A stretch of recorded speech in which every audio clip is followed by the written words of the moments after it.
नमस्कार, सत श्री अकाल। आज हम बाइबल का जेनेसिस का चैप्टर बता रहे हैं। तो इसमें एक लब्बो लुभाव है। जो खास जो वर्ष है वो मैं पढ़ दूंगा, बाकी मैं बता रहा हूँ। एक साडोम नाम का एक शहर था। साडोम के और लूत जो है एक व्यक्ति था। तो साडोम लूत के घर जो है दो एंजल आए। तो उन्होंने रात भर विश्राम किया, फिर पाँव धोए और भोर को उठकर अपने मार्ग पर जाइए। और हम तो उन्होंने कहा नहीं, हम चौक पर ही। लूत बोला मेरे घर में आओ, लेकिन वो आए नहीं। तो उसके बाद उन्होंने बोला कि साडोम नगर को हम अभी आग से जलाने वाले हैं, क्योंकि साडोम में क्या है, लोग गे हो रहे हैं, पुरुष पुरुष के साथ गलत कार्य कर रहा है। इसलिए तुम जो लोग हो यहाँ से निकल जाओ, हम आग बरसाएंगे। और लूत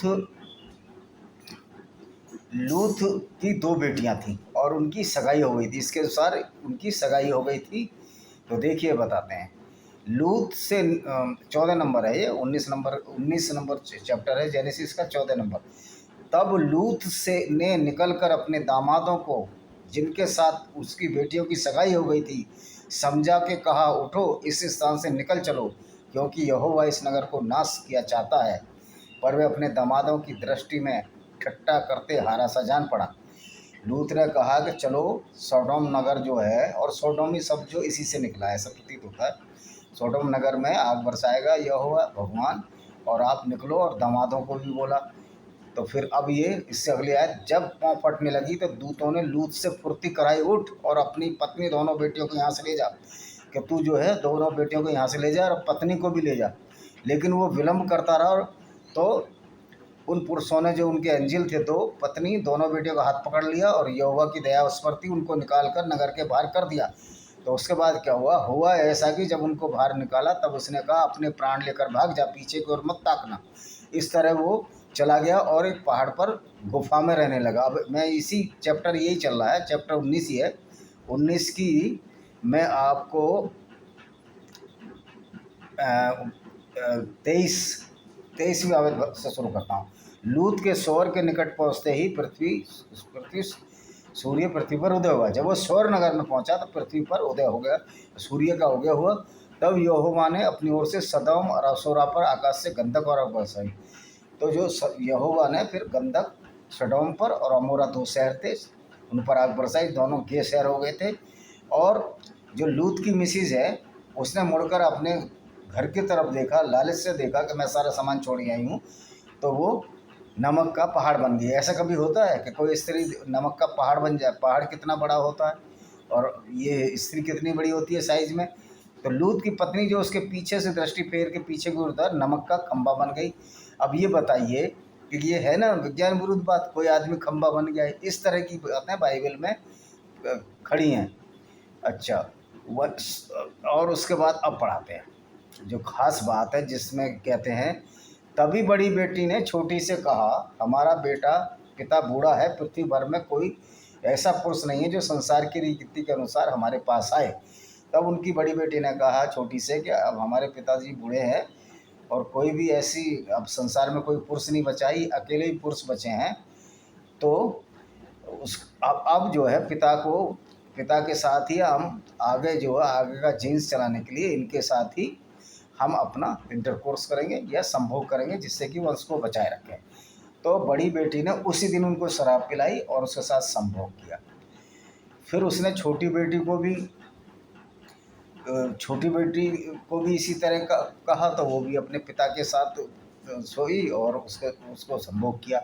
तो और इस तरह से दोनों बेटियां फिर से गर्भवती हुई। जो बड़ी पुत्री थी उससे मोआब बना और मोआब नाम जाति का मूल पिता हुआ, और छोटी पुत्री से बेनम्मी रखा, वह अम्मोन वंशियों का राजा हुआ।